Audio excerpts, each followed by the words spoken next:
Hello and welcome. In this video today, I am going to show you the 12 easiest watercolor flowers to paint.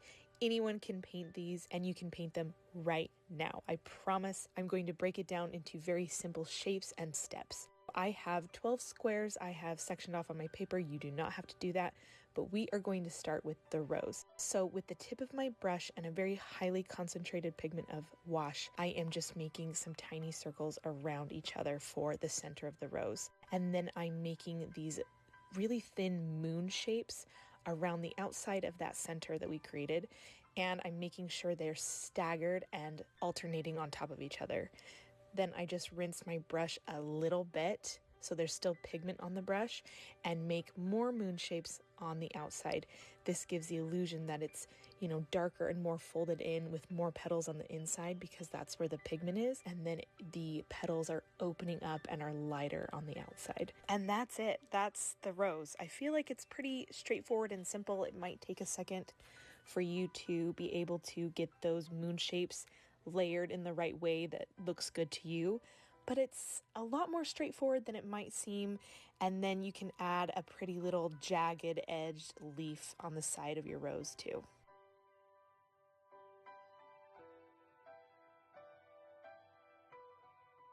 So this next one is really fun. This is kind of like a forget-me-not flower, but you could really do this in any color. But the top layer of petals is an M.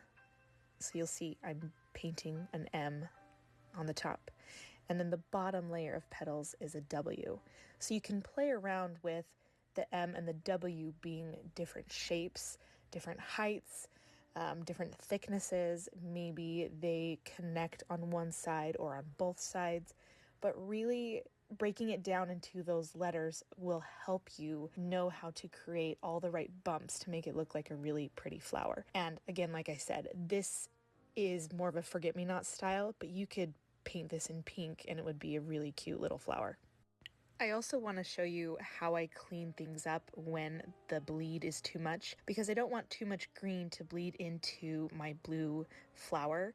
And so I rinse my brush, I dry it, and with a dry brush, I remove the green from the blue, and then I just go back in and add more blue. So that's how you can fix, some of your bleeds when they get out of control. But I am just doing some really light strokes, really small, simple strokes that give the illusion of everything connecting, but not everything has to connect, especially in this loose style. And then a bright pop of yellow once those petals have dried mostly makes this look like a beautiful forget-me-not flower. Over on my Instagram page, there have been a couple of videos that have been really popular lately where I've simplified flowers, which gave me the idea to do this full-fledged video on all the flowers you can simplify. But this is one of them that people really loved. It's really simple. It's just you're starting out with 4 kind of rounded triangles in this pattern across from each other, and then you let it dry completely, and then you layer 4 more rounded triangles on the opposite sides. So you do a light enough wash that you can see each petal as its own distinct petal, but that when they are layered over each other, you can see that beautiful layering technique when it's all dry.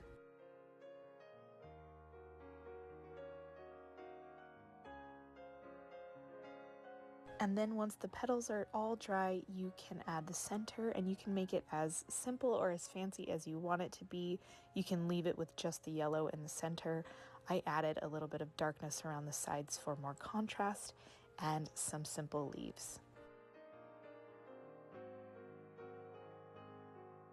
For this next flower, I'm using a yellowish orange color to load my brush with a medium wash, and then I'm just doing some bright red on the very tip of the brush and pressing down on the paper with the tip of my brush leading, and I'm using the shape of my brush to create the flower itself.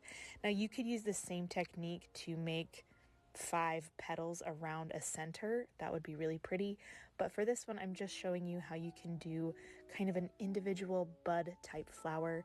I'm thinking like when you see a wreath or a bouquet and there's little sprigs of flowers or berries, this would be the perfect technique to achieve that look. And for the greenery, I'm doing light simple, short strokes with just the tip of my brush. I feel like when I keep everything really light and loose, I'm much more pleased with how it looks, especially when it comes to greenery. So that's just my biggest tip if you want it to be not necessarily abstract, but it leaves more of an illusion that your eye carries on versus being totally exact. Next, we're going to simplify a peony. So we're going to start with two major petals in the front, and they're kind of rounded triangles. And then we're going to do two swipes on the side. Remember that all of these little swipes and shapes need to come to a point towards one center point where the stem is. Then we're going to make two little mountains, little bumpy wiggles across the top. And that's it. You could leave it like that, and that looks like a peony.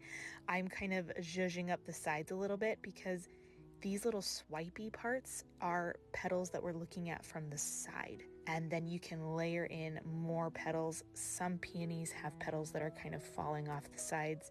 And so it's pretty common to paint these petals, these fluffy petals on the sides. And then I'm just doing very simple greenery. I didn't add any leaves for this one. And then while it is still wet, I went in and added some of the yellow for the center and let it bleed up into those back petals.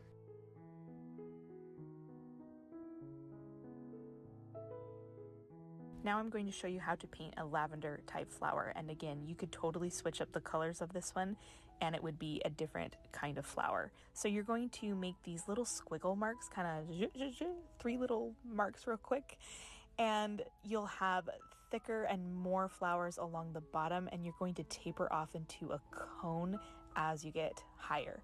So they'll be smaller and farther apart and in that cone shape as you get higher up into your lavender shape. And I started with a light purple, and now I'm going in with a dark purple and adding more shapes and letting everything bleed and blend, adding more volume along the bottom as well. Funny enough, my lavender tutorial that I painted for the 30 days of watercolor flowers back in November is my most popular video on YouTube, so go figure, lavender's awesome.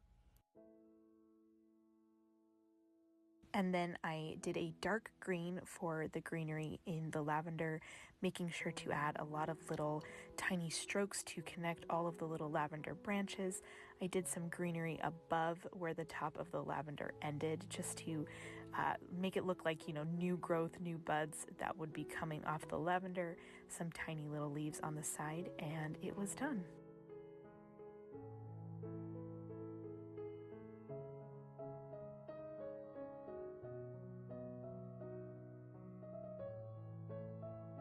So this flower has gone absolutely viral on my Instagram account, and it's just magical how it works. I think that's why everyone loves it. If you have found me because of this flower, please let me know in the comments and tell me why you love this flower, because it is awesome. You just start with 5 concentrated dots, you rinse your brush, and you pull the pigment out into triangle shapes. It's pretty foolproof. Anybody can do this, and it is beautiful. It has such a beautiful result, and I love doing a light pale pink with this flower. And there's so many ways you could change this up too. You could obviously do different colors, but you could try doing more dots, less dots. You could do longer strokes to pull the pigment out. Really such a fun idea, and I would love to know if you play around with this one. I added very simple leaves, really just using the shape of the brush to create the leaves here. And then I used the 2-stroke method to create a leaf with 2 strokes, leaving a center of white for the vein of the leaf. And to finish off the flower, I'm adding a nice bright pop of yellow that contrasts really well against that bright pink. So this next flower is one of my go-to filler flowers. And it's kind of like the M and W shapes we were doing before, but it's more like an N with a swipe. And it's just the top layer, so it's just a nice pretty flower that's pointed upward, and really, again, any color. I usually do this in a yellow or a red color, and it makes the perfect filler in any bouquet, any kind of wreath. And it doesn't have to look like any flower you've ever seen before. It's just a really easy, effective, beautiful flower.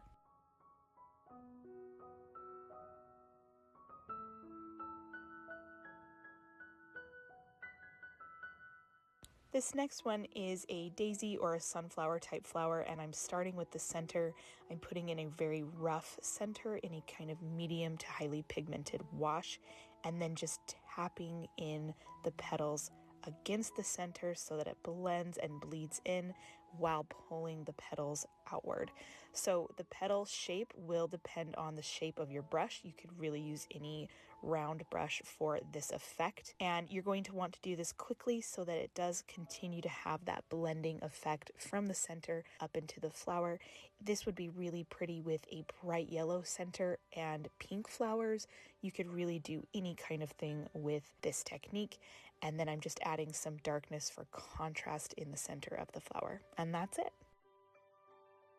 This next flower is like a bachelor's button type flower. So I'm just making really thin strokes, all coming towards a single point. So remember that flowers are like a cone. So every stroke we make needs to be coming towards the center to the point of our cone. So some of my strokes got really wild there. I'm just thinking about wild organic flowers, but they're all coming to meet together at a center point. And then I'm creating this really rough and loose ball type stamen right at the base of those petals, and then a really simple stem and a longer leaf, and that one is finished. So this next flower is just 3 simple strokes all bunched together, and they don't even have to be distinctly 3 strokes. If they kind of blend together as you're doing them, that's perfect. And that makes 1 petal. And then you can do 5 petals, and this is representative of a cosmos type flower, but that beautiful texture on the end of the flower. And it's such an easy way to create that look. And then they have bright, beautiful yellow centers, and then very simple greenery.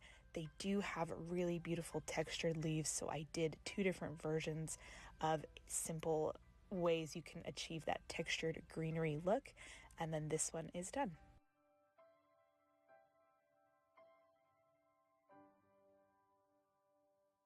So I have saved the easiest flower for last, but it is not the least. It is such a beautiful and effective, easy flower to paint. So it's pretty much like the 5 dots we painted from that viral one a couple of flowers ago, except now we are not spreading the pigment out into big petals, but we are letting these dots be the petals. So the dots are going to be a little bit elongated so it looks like little tiny daisies. I'm keeping the centers really open so that the centers will be kind of the main feature of this flower, with really small spread apart petals for the flower. And you can really play around with this idea with flowers pointing in different directions and the centers pointed up to the sky in different ways. And then I'm keeping the greenery really simple and light. Each of the flowers has their own stem because I'm imagining this as more of like little tiny wildflower daisies in a field. And then really simple leaves that are added as well. I'm using a bright yellow for the centers to contrast against the pink, but I'm just imagining that a yellow flower with a black center, kind of like a black-eyed Susan, would be gorgeous.